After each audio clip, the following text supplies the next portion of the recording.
Pag nag-issue tayo ng subpoena at hindi siya mag-attend at kinontempt natin, pwede bang ang utusang kong hulihin si General Torre ay si General Torre? He was arrested and detained. So even if magdebate tayo na custodial investigation ba yun o hindi, no?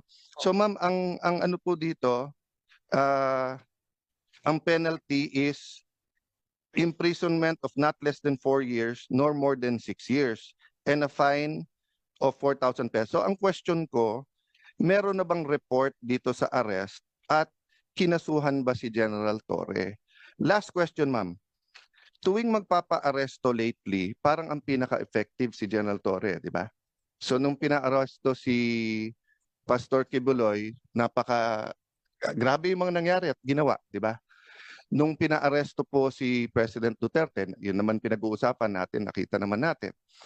Nung nag-hearing po ako tungkol sa tulay na sa Isabela na gumiba, hindi po nag-a-attend si Secretary Bonoan. Sinabi ko lang, kailangan ko pa bang i-designate si General Torre para kunin si Secretary? The next time, nag-attend na siya.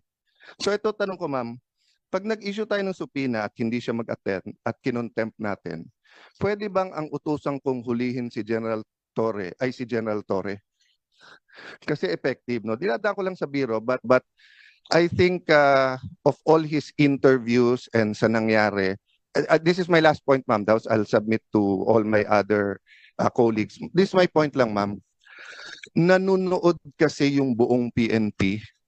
Nanonood yung mga teachers ng constitutional law, mga estudyante. Nanonood ang mga estudyante ng criminology.